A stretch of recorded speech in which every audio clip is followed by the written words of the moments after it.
안녕하세요. 오늘도 사연살롱을 찾아주셔서 감사합니다. 저는 제가 하고 있는 일에 아주 많은 애정을 갖고 있어요. 제가 무슨 일을 하고 있냐고요? 저는 맛있고 행복한 빵을 만드는 제빵사 이정은이에요.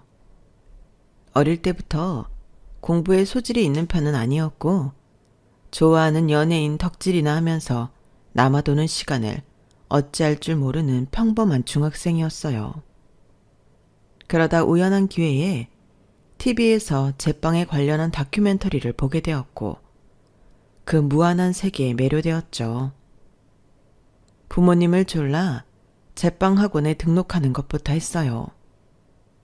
학교에서 공부하는 수학 공식, 영어 단어는 그렇게도 안 외워지더니 그렇게 어렵고 긴 이름의 제빵 재료들은 한번 입력하면 언제든 자연스럽게 튀어나오도록 재미있게 공부하게 되었어요. 처음에는 저를 못 믿어하시던 부모님들도 너무 재미있게 배우는 제 모습을 보시고는 드디어 제가 원하는 것을 찾은 것 같다며 좋아하셨죠. 당시 제빵학원에서 저는 가장 어린 학생이었어요.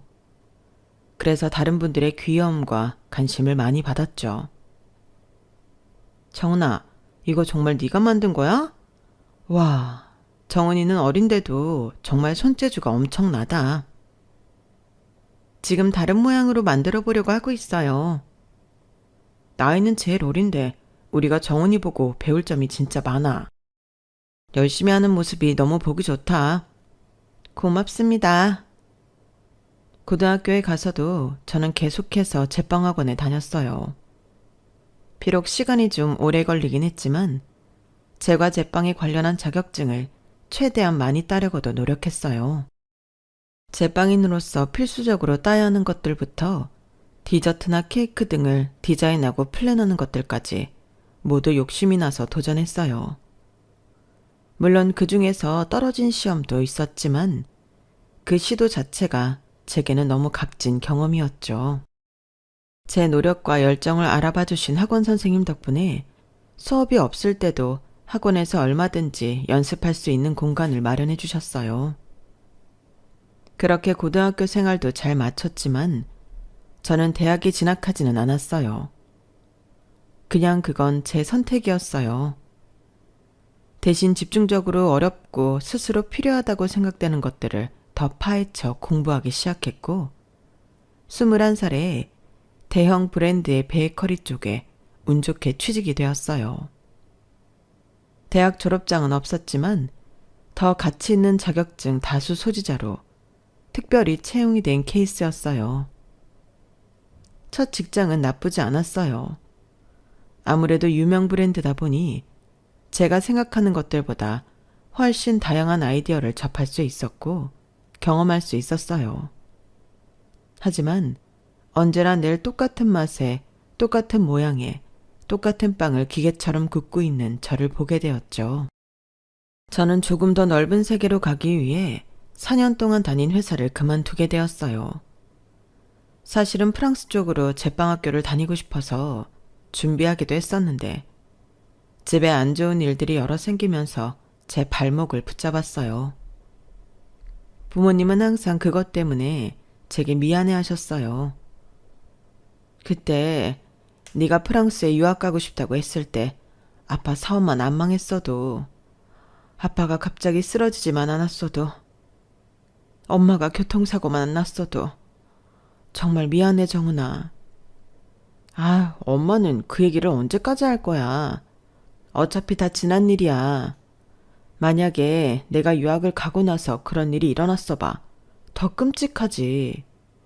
내가 어디 가지 말고 엄마랑 아빠 옆에 더 있으라고 하늘이 나 못 가게 한 거야. 그러니까 그만 미안해해도 돼. 사실 많은 것을 보고 배울 수 있다는 프랑스 유학을 못 간 것은 정말 아쉬운 일이기는 했어요. 그래도 그에 못지않은 행운이 제게 찾아왔어요.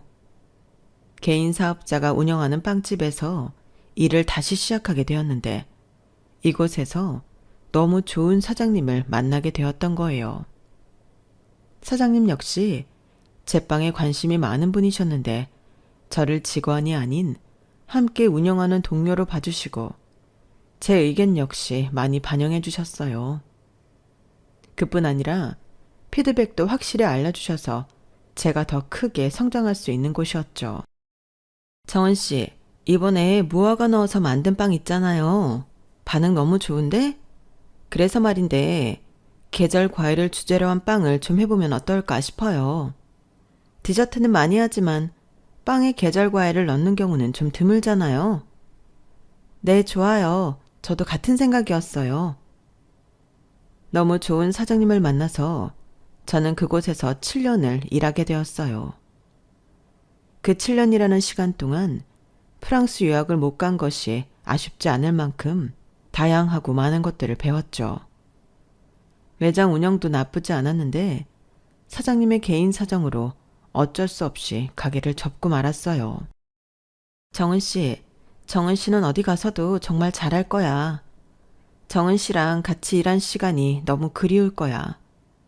내가 지금 어쩔 수 없이 이 가게를 접지만 가능하면 정은 씨도 이제 자기 매장을 가져도 되지 않을까 싶어. 능력도 너무 출중하고 좋은데 이제 정은 씨가 사장이 되어봐. 생각지도 못한 사장님의 조언에 저는 제 빵집을 차리는 것에 대해 생각해보게 되었고 당시 교제 중이던 남자친구에게도 의견을 묻고는 했어요. 주석 씨는 어떻게 생각해?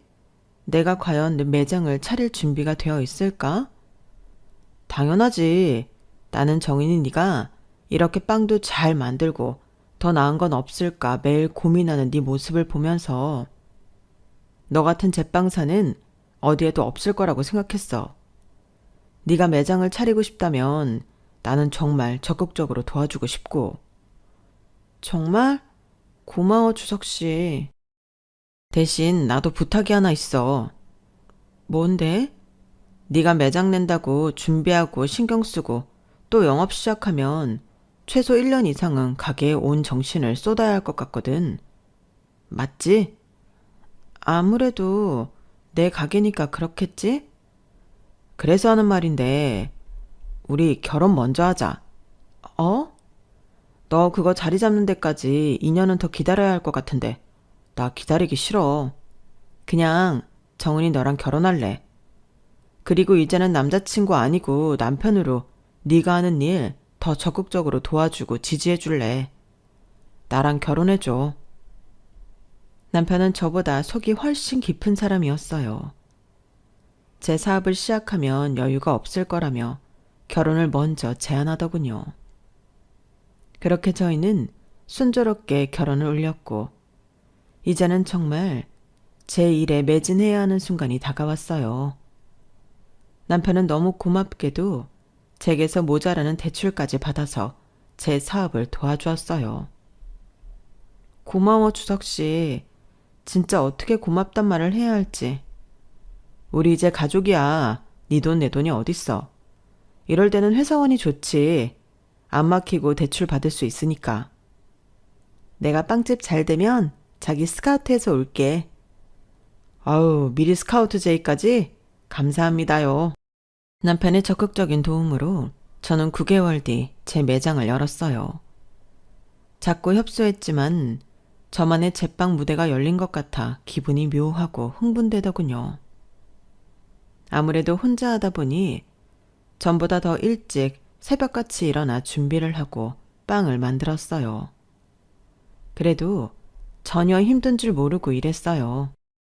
저는 그동안의 노하우를 바탕으로 건강하고 남녀노소 누구나 좋아할 수 있는 빵을 만들기 위해 연구에 연구를 거듭했어요. 빵 하면 보통 건강에 가장 큰 적인 밀가루부터 생각나기 마련인데 그 틀을 한번 깨보자 하며 엄청난 공부량과 반복 실험을 더했어요. 하지만 결코 말처럼 쉬운 일이 아니었어요. 찰진 느낌과 예쁜 모양까지 건강한 재료로 하려고 하니 뭐 하나 제대로 되는 것이 없었어요. 주변 분들에게 자문도 구하고 함께 공부했던 지인들까지 직접 찾아가고는 했어요. 그러다 보니 처음에는 빵이 심심하다라고 평해 주시던 손님들도 뭔가 계속 찾게 된다면서 단골들이 하나 둘씩 늘어가기 시작하더군요. 초반에 지지부진했던 매출도 점점 올라가고 나중에는 재료 소진으로 더 일찍 문을 닫아야 하는 경우까지 생겼어요. 저는 그 어느 때보다 몸은 힘들었지만 행복한 비명을 지르면서 빵을 만들고 있었어요. 이제는 저 혼자 감당할 수 없어 직원들까지 두고 매장을 운영하게 되었죠. 주변에 축하가 쏟아졌고 특히 처음부터 큰 도움과 지지를 보여줬던 남편은 본인 일처럼 기뻐해 주었어요. 아유, 우리 이정은 제빵사님 오셨어요. 요즘 너무 바쁘셔서 집에서 우리 와이프님 얼굴 보기가 하늘의 별 따기네요. 미안해 자기야. 내가 너무 바쁘다는 핑계로 자기한테 소홀했지? 농담이야. 우리 와이프 장사 잘 되고 바쁘면 사실 좋은 거지. 그냥 요즘 같이 밥 먹어본 지가 좀 오래된 것 같아서 투정 좀 부려봤어. 내가 그럴 줄 알고 오늘은 맥주랑 치킨 사왔지롱. 얼른 같이 한잔하자. 맨날 새벽 4시에 일어나서 출근해야 된다고 절대 술 안 마시던 사람이 갑자기 왜? 자기, 가게 망한 거 아니지? 내일 하루 매장 오픈 직원한테 부탁했어. 조금 늦게 나가도 돼. 진짜? 와, 이게 얼마 만에 와이프랑 술자리야? 나 눈물 날 것 같아. 아무튼 호들갑은 그동안 너무 나 혼자 바쁜 척한 것 같아서 나도 계속 미안했어. 종종 이렇게 직원한테 부탁하고 자기도 챙길게. 바쁠 텐데 말만이라도 고마워. 짠! 묵묵히 저를 바라봐주는 남편에게 미안하고 고마운 마음만 가득했죠. 그러다 남편이 아주버님 이야기를 꺼냈어요. 남편보다 3살 위였던 형은 몇 해 전 결혼을 했다가 이혼한 돌싱이었어요. 아이는 없었고요. 아, 맞다. 형 저번에 연애 사업 좀 잘 되어 간다고 하더니 드디어 결혼한다네. 정말? 아주버님 대단하시다. 그렇게 해외 출장 많이 다니시고 바쁜데 언제 연애를 하셨대? 여자는 누군데? 형이 프랑스 자주 왔다 갔다 했잖아. 거기서 만난 여자라는데? 뭐? 그럼 프랑스인이야? 아니, 한국인인데 프랑스에서 사나 봐. 거기도 자기처럼 빵 만들고 뭐 그런 쪽에 종사하시는 분 같더라고. 정말? 너무 좋다. 그분이 내 형님으로 오시면 말도 잘 통하고 친하게 지낼 수 있을 것 같아. 나도 그 이야기 듣는데 자기 생각 먼저 나더라고. 한 집에 2 며느리가 다 제빵사라니. 이런 우연도 흔치 않은데. 그렇지. 빨리 만나보고 싶다. 아주버님은 외국 기업에서 일하고 있었는데 본사가 프랑스에 있어 그쪽으로 출장이 잦은 편이었어요. 그런데 출장을 갔다가 만난 인연이라니. 거기다 낭만이 가득한 프랑스에서 상상만 해도 멋있는 아주버님의 로맨스 이야기를 빨리 듣고 싶었어요. 그 후 몇 달이 흘렀어요. 큰 탈 없이 바쁘고 행복한 하루하루가 계속되었죠. 어느 날 드디어 아주버님의 결혼 소식이 전해졌어요. 알고 보니 상대방 역시 아이 없는 재혼이었는데 2 사람이 만난 프랑스에서 간단히 예식을 하고 한국에 함께 들어온다고 하더군요. 아무래도 거리상 쉽게 만날 수는 없어 한국에서 처음 만나는 것이지만 너무 기대됐어요. 형님을 만나면 물어보고 싶은 것이 산더미였어요. 한국에서의 결혼식은 가족들과 식사하는 자리로 대체했고 그날 저는 처음으로 형님을 보게 되었어요. 시선을 사로잡는 화려한 외모에 외국인에게서만 느낄 수 있었던 특유의 제스처나 여유로움이 묻어나더군요. 안녕하세요, 형님. 저는 주석 씨 와이프 이정은이라고 해요. 이렇게 뵙게 되어서 반가워요. 아, 주영 씨 남동생의 와이프? 그럼 나한테는 뭐지? 처제? 재수 씨? 동서예요. 동서하고 편하게 부르시면 돼요. 아, 맞다. 동서. 한국을 너무 오래 나가 있어서 헷갈렸네요. 이해합니다. 저는 형님을 만나면 묻고 싶은 게 참 많았어요. 프랑스에서 제빵하셨다면서요? 저도 여기서 빵을 만들고 있어요. 앞으로 할 수 있는 대화가 많을 것 같아서 너무 기뻐요. 하지만 형님이 저를 대하는 표정이 아주 썩 반갑지만은 않아 보였어요. 저는 간소하게 하기는 했어도 결혼식 날이니 긴장도 되고 어색해서 그런가 보다 하고 넘기려 했어요. 사람들이 나를 파티시에뿐만 아니라 블랑제, 쇼콜라티에라고도 불러요. 빵부터 쿠키, 디저트, 초콜릿까지 다 완벽하게 섭렵했거든요. 아, 그러시군요. 정말 대단하세요. 저도 전에 프랑스에 유학을 가고 싶었는데 기회가 좀 안 됐어요. 형님한테 프랑스 이야기 많이 듣고 싶어요. 네, 나중에요. 그날 어영부영 대화를 마친 형님과 아주버님의 결혼식 이후 우리는 시댁에서 만날 수 있는 자리가 있었어요. 안녕하세요, 형님. 동서 왔어? 형님은 저를 보고도 인사를 하는 둥 마는 둥 하고서는 테이블 위에 큰 보따리를 가져와 하나씩 풀기 시작했어요. 어머니와 저는 옆에서 신기한 듯 구경을 하려고 모여 있었죠. 아가, 이게 다 뭐니? 제가 만든 거예요. 이걸 네가 만들었다고? 어머니, 저 파티시에잖아요. 말다마다. 그런데 이렇게 예쁜 걸 네가 직접 만들었다고? 당연하죠. 프랑스에서 파티시에 하려면 이런 건 다 기본적으로 할 줄 알아야 돼요. 아, 네가 아주 솜씨가 좋구나. 보기만 해도 배부른 걸 아까워서 어떻게 먹니? 형님이 만들었다며 가져온 것들은 정말 하나같이 예술 작품처럼 예뻐서 먹기도 아까운 디저트들이었어요. 동서, 이거 다 내가 만든 거야. 비싸고 귀여운 거니까 아껴 먹어? 와, 형님, 진짜 대단해요. 어쩜 이렇게 하나같이 다 맛있어요? 디저트들이 하나같이 매혹적인 맛에 비주얼까지 좋으니 감탄의 연속이었죠.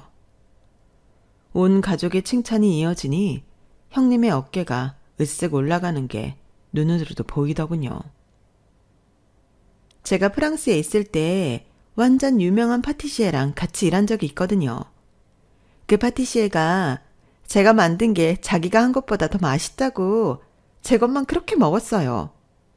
나중에 주영 씨랑 결혼 약속하고 한국에 돌아간다고 했더니 가지 말고 남아서 계속 자기랑 같이 일해달라고 얼마나 울며불며 사정하던지. 유럽 사람들은 다 쿨한 줄 알았는데 또 안 그런 사람도 있나 봐요. 우리 며느리가 진짜 솜씨가 좋은가 보구나. 프랑스에서 그렇게나 유명한 사람이? 세상에나. 어머니, 이거 대기업 회장이 와서 해달라고 해도 제가 함부로 안 해주는 거예요. 어머니니까 특별히 갖다 드린 거라고요. 그래, 고맙구나. 형님은 다른 가족들의 호응에 신나 홀린 듯이 자기 자랑을 이어갔어요. 사실 제가 프랑스에 정리하고 한국에 들어오는 거 이미 이 업계에서는 소문이 쫙 나서 벌써부터 여기 와달라 저기 와달라 스카우트 제의가 넘쳐나서 고민 중이에요.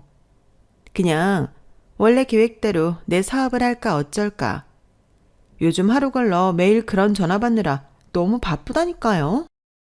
한국 오래 떠나 계셨으니까 스카우트 제의한 곳에 들어가서 일하다가 좀 익숙해지시면 다시 나와서 매장 차리시는 건 어때요? 동서, 지금 동서가 먼저 사업한다고 나한테는 회사 직원으로나 들어가라 이 말이야?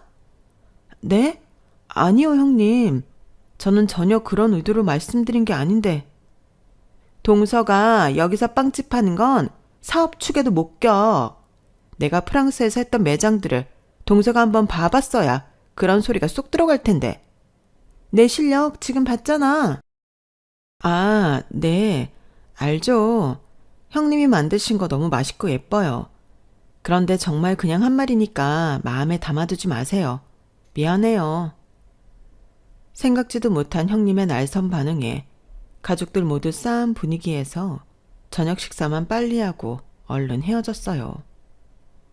돌아오는 길에 곱씹어 생각할수록 조금 억울하기도 하더군요. 자기야, 내가 그렇게 기분 나쁠 정도로 심한 말실수한 건가? 아니야, 그냥 흘려들어도 되는 말인데 뭐. 그분이 좀 예민하신가 보지. 그리고 한국 온 지 얼마 안 돼서 약간 여기 문화에 다시 적응할 시간도 필요하실 거고. 자기 잘못 하나도 없으니까 마음 쓰지 마. 괜히 말 한 번 잘못했다가 저녁 식사 분위기를 망쳐버린 것 같네. 저는 다음에 형님을 만나면 다시 한번 사과를 하고 오해를 풀어야겠다 싶었어요. 얼마 후 뜻밖의 연락을 받았어요. 동서, 나야. 형님, 어쩐 일로 전화를 다 주셨어요?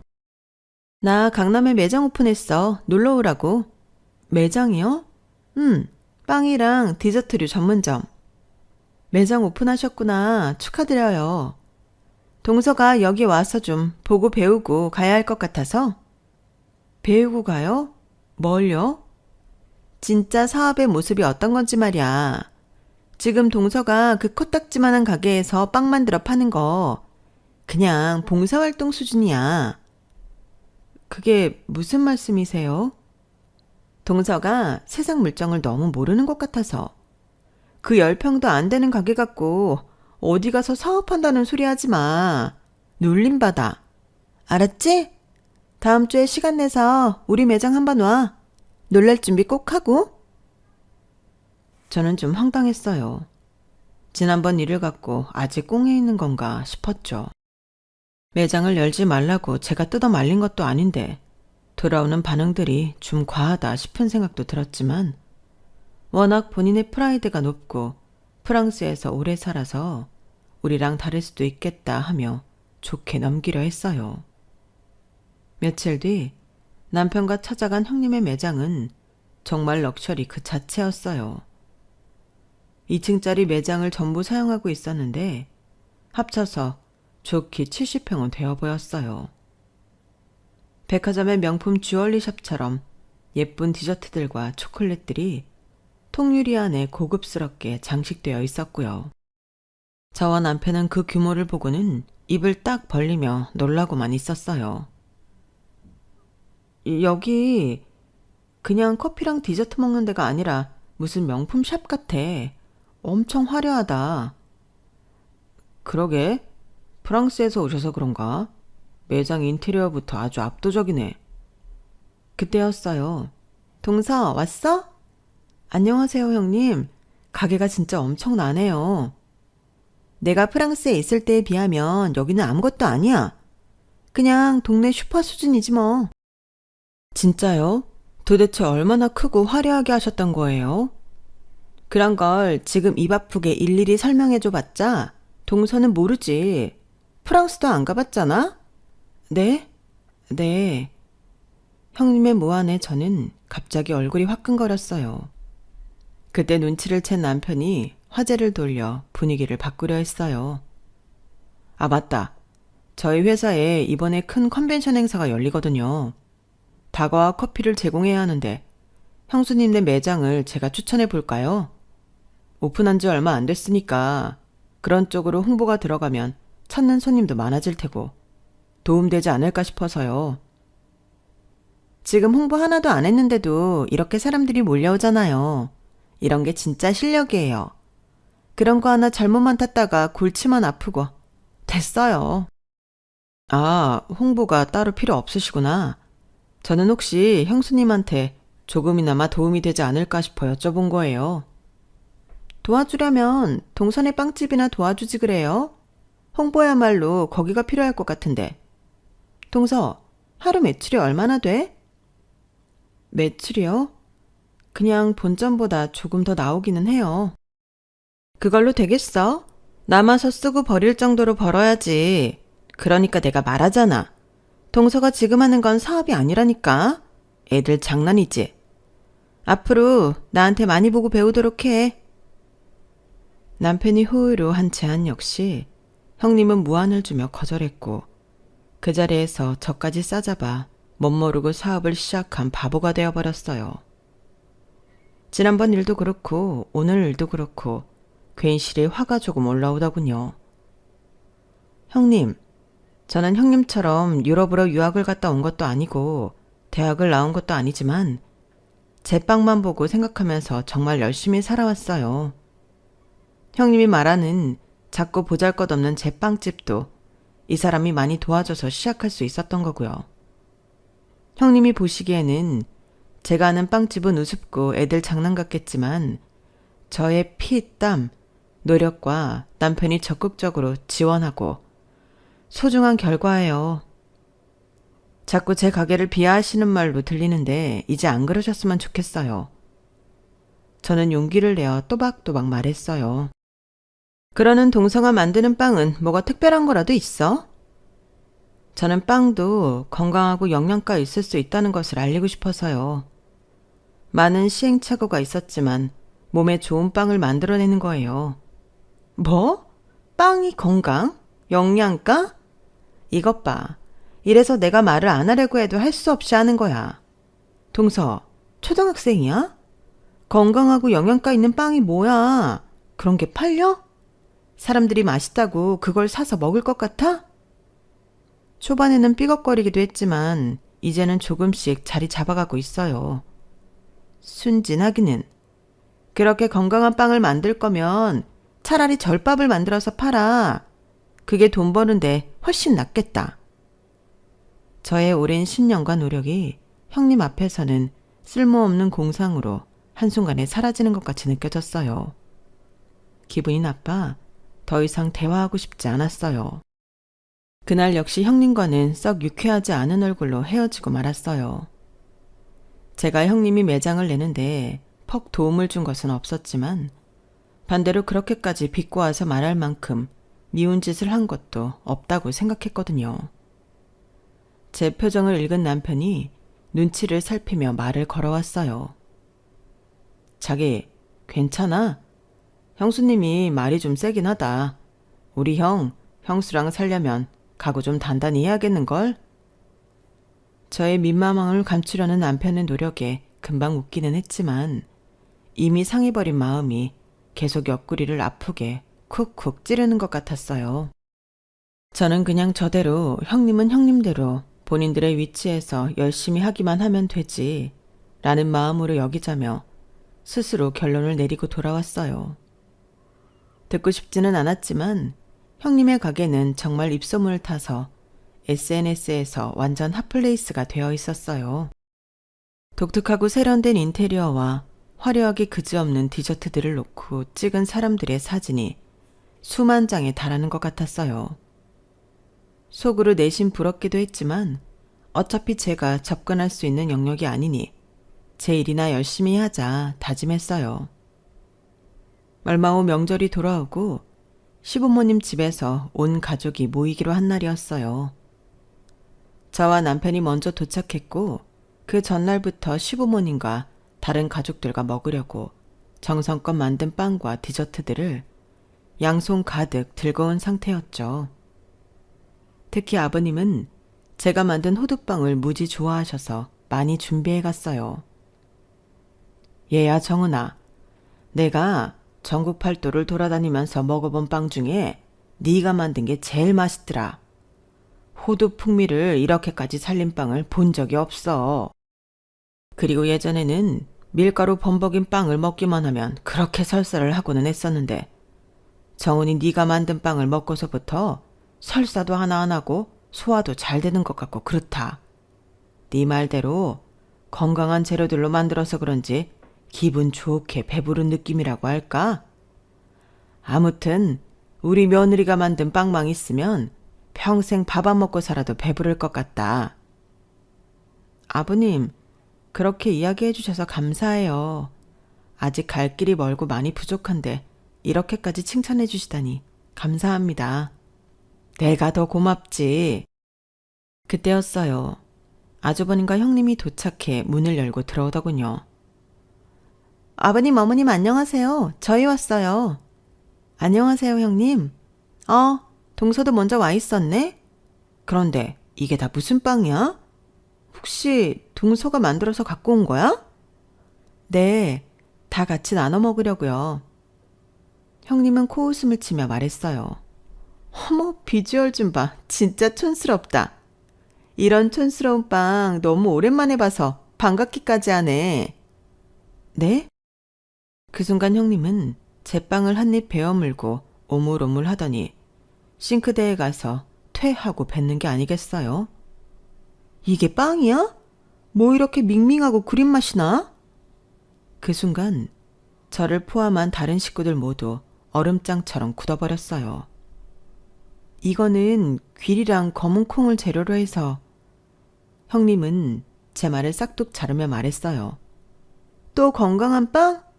동서, 건강만 하면 뭐해. 이렇게 맛대가리가 없는데. 파티시에가 무슨 헬스 트레이너야? 자꾸 왜 건강하면서 그래. 파티시에는 기본적으로 맛있고 예쁜 걸 만들어야지. 그런 마인드로 사업한다고 그러니까 돈이 안 벌리는 거야. 형님만큼은 아니겠지만 저희 매출도 아주 나쁜 성적은 아니에요. 단골들도 점점 늘고 있고요. 거기 가는 손님들 입맛도 참 수준이 어느 정도인지 알겠다. 네? 형님, 계속 듣고 있자니 진짜 말씀이 좀 지나치시네요. 프랑스 학교에서 유학한 사람은 절대 동서처럼 이런 것 갖고 사업한다면서 돈 받고 파는 짓 안 해. 어디 노숙자한테나 나눠주고 그러면 몰라도. 형님. 저는 정말 화가 머리끝까지 올랐어요. 형님이 프랑스에서 얼마나 유명했고 얼마나 잘 만들었는지는 모르겠지만 나름 제 인생이 담긴 빵들이에요. 그렇게 형님한테 저질 취급 받을 애들이 아니라고요. 그래, 동서, 그 동네에서 많이 팔아. 나는 내 것 팔아서 대한민국 돈 다 쓸어 담을 테니까. 그게 바로 실력 차인 거야. 알았지? 시부모님 역시 형님의 말이 지나치다며 쓴소리를 해도 형님은 전혀 미안한 기색 없이 오히려 말대답을 하더군요. 제가 들이 비싼 디저트들 다 잘 드시고는 왜 그러세요? 그거 대통령이 와서 해달라고 애원을 해도 해줄까 말까 한 것들인데? 이런 쓰레기 같은 빵들에 제 것을 비교하시면 많이 섭섭하죠. 그 말과 동시에 형님은 제가 가져온 빵들을 싱크대 개수대에다 쏟아버렸어요. 저희는 모두 놀라 눈이 휘둥그레해졌어요. 형님! 태연하게 싸가지 없는 모습을 시전하고 있는 형님에게 아주버님도 화가 나 데리고 나가더니 밖에서 한동안 큰 소리가 좀 나는 것 같았어요.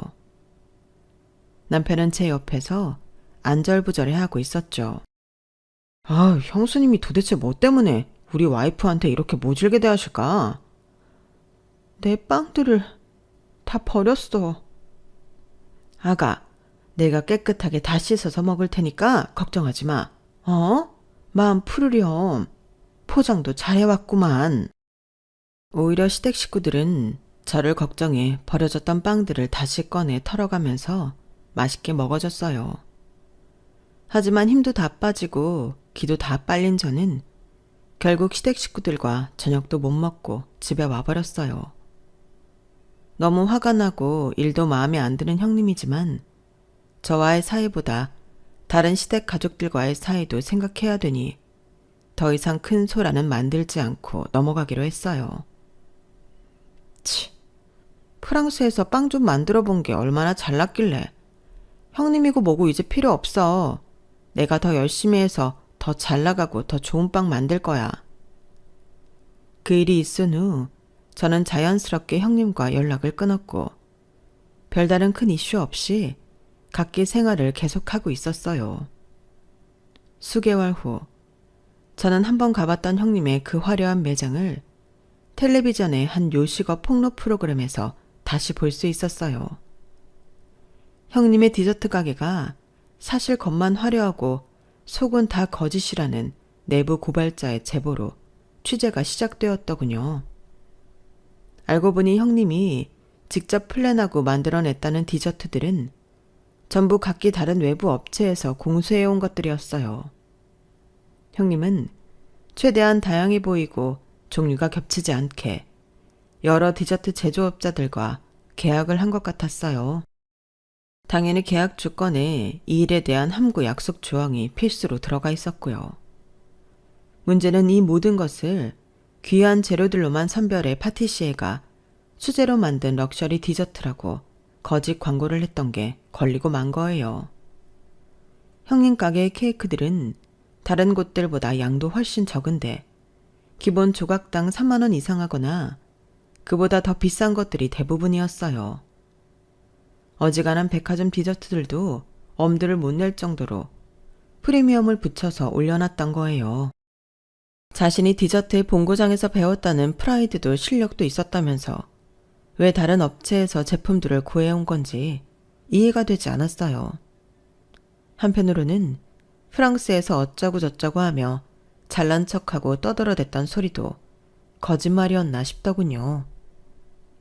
결국 직접 만들어 하루에 판매할 수 있는 개수 제한이 있다고 한 것도, 터무니없는 가격으로 사람들을 우롱한 것도 모두 미디어를 통해 들통이 나고 말았죠. SNS를 타고 급속도의 인기를 누렸던 형님의 매장은 또 그만큼 급속도로 기울기 시작했어요. 유명 파티시에의 대국민 사기극, 강남 럭셔리 디저트 매장의 추악한 민낯, 수제인 듯 수제 아닌 수제 같은 너, 원가는 3,000원, 소비자가는 48,000원 등등 자극적이고 비난받기 쉬운 문구들로 사람들은 형님의 매장을 낙인 찍기 시작했어요. 결국 형님 매장은 급감한 매출로 인해 비싼 월세와 직원 월급을 감당하지 못하고 2달 만에 문을 닫고 말았어요. 지나가는 사람들마다 나쁜 매장이라며 손가락질을 하고 지나가기도 하더군요. 그 일 때문에 형님과 아주버님은 짧은 결혼 생활을 마치기로 했어요. 아이도 없고 둘 다 2번째 결혼이라 그런지 큰 고민 없이 쿨하게 헤어지는 모습에 내심 놀라기도 했어요. 어쨌든 앞으로 나도 형님을 만날 일은 없겠다 싶었죠. 그 후 1년 정도 지난 시점이었어요. 오랫동안 사람들에게 오르내릴 것 같던 형님 매장의 사건도 거의 다 잊혀져 가고 있을 때쯤 연락을 한 통 받았어요. 여보세요? 나야 동서. 동서라고 해도 되나? 형님? 목소리 알아듣네. 이제 완전히 볼일 없는 남남 사이인 책에 뜬금없이 전화를 걸어왔다는 것에 너무 놀랐어요.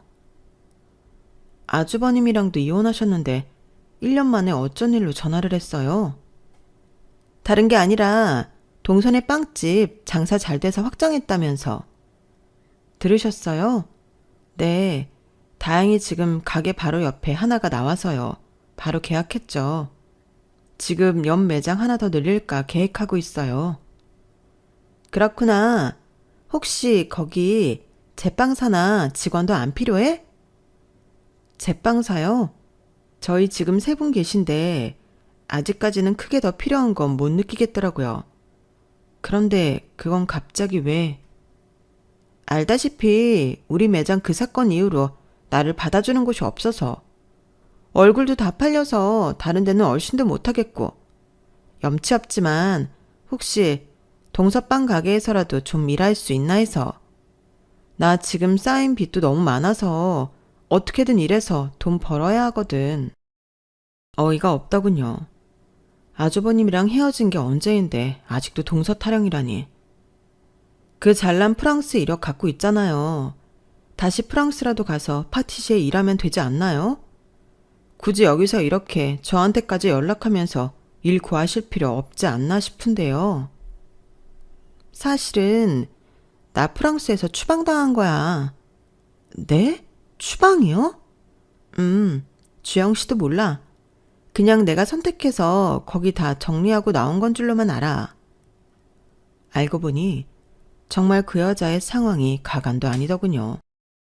처음에 프랑스에 간 것은 맞지만 자신이 유능한 파티시에라는 것도 유명한 사람과 함께 일했다는 것도 다 거짓이었어요. 그냥 어떤 마을의 빵집에서 직원으로 일했는데 사장 내외가 급한 일이 생겨 여자에게 가게를 맡기고 한동안 자리를 비웠던 거예요. 그 당시 아주버님을 막 알던 시기였고 본인 스스로를 프랑스에서 크게 사업하는 사장이라고 포장해서 속였던 것이죠. 사장 행세는 빵집 주인 부부에게 곧 발가게 되었고, 그 외에도 습관처럼 해왔던 거짓말 때문에 본국으로 추방 조치가 내려졌던 타임이었어요. 프랑스에 계속 머무는 것이 아니라 잠깐 출장으로 왔다 갔다 했던 것이라 아주버님 역시 그 여자에 대해 정확히 파악하고 알아볼 시간 없는 것을 노려 여자가 서두르며 결혼 이야기를 꺼냈던 것이고요. 그리고는 추방이 아닌 결혼으로 인한 새 출발을 위해 한국에 돌아온 것처럼 자연스럽게 또 거짓말을 했었던 거예요. 본인 입으로 이런 사실을 다 실토하고서는 제게 일자리를 좀 마련해달라고 하는 뻔뻔함에 한 번 더 놀라게 되더군요. 그런 사람이 여태껏 제 빵집과 제가 만든 빵을 쓰레기 취급했다는 것이 우습고 어이없더군요. 저는 그 여자의 말을 모두 듣고는 거절한다는 말도 할 것 없이 전화를 그냥 끊어버리고 말았어요. 도와주기도 싫을 뿐더러 도와줄 수도 없는 이유조차 말해주기 싫었어요. 창피하고 자존심이 상했는지 그 뒤로 다시는 제게 연락해오지 않았어요. 본인 입으로 솔직하게 이야기하면 제가 저희 빵집 파티시에로 모시겠습니다 할 줄 알았나 보죠. 참, 너무나 어리석고 허술해서 그동안 거짓말은 어떻게 했었는지 이해가 안 되더군요. 어쨌든 거짓말쟁이 프랑스 파티시에 여자와는 거기까지가 마지막이었어요. 저는 요즘 몸이 10개라도 모자랄 지경이에요. 한 번은 남편 회사에서 직원들 워크숍 행사가 있었고 제가 전날 밤을 꼴딱 세우며 건강한 샌드위치 50개를 완성해서 보냈죠. 샌드위치 맛을 본 직원들 중에 파워 블로거이면서 인플루언서인 동생을 둔 사람이 있었던 거예요. 독특한 재료를 사용한 것과 건강을 생각하며 만든 제 빵에 대해 그분이 적극 홍보해주고 좋은 리뷰를 해주면서 제 빵을 찾는 사람들이 기하급수적으로 늘어나게 되었어요. 그래서 지금은 매장을 더 편하고 안락한 곳으로 옮긴 상태예요. 바로 전 형님이었던 여자가 자신만만하게 오픈했던 그 2층짜리 디저트숍보다 더 크게 말이에요. 저는 인테리어를 제 빵의 주제와 맞게 소박하고 꾸밈이 없지만 누구나 찾아와 편하게 쉴 수 있는 빵집으로 새 단장을 했어요. 이제는 2층 건물 전체를 사용하여 50명이 넘는 직원과 함께 발전을 거듭하는 빵집의 사장이 되었답니다. 최근에는 처음 빵집을 차릴 때 보태준 남편의 대출금을 3배로 불려서 갚아주기도 했어요. 그걸 보고 자꾸 남편이 회사를 그만두고 제 빵집에 와서 아르바이트라도 하고 싶다고 쌩떼를 쓰지만 잘 어르고 달래 여전히 웃으며 행복한 하루하루를 지내고 있어요. 여러분들도 모두 평생 행복한 시간만 있기를 바랍니다. 제 이야기는 여기까지예요. 들어주셔서 감사합니다. 여러분, 사연 댓글에 응원과 현명한 조언 부탁드려요. 좋아요와 구독은 저에게 큰 힘이 됩니다. 오늘도 좋은 일 가득하세요.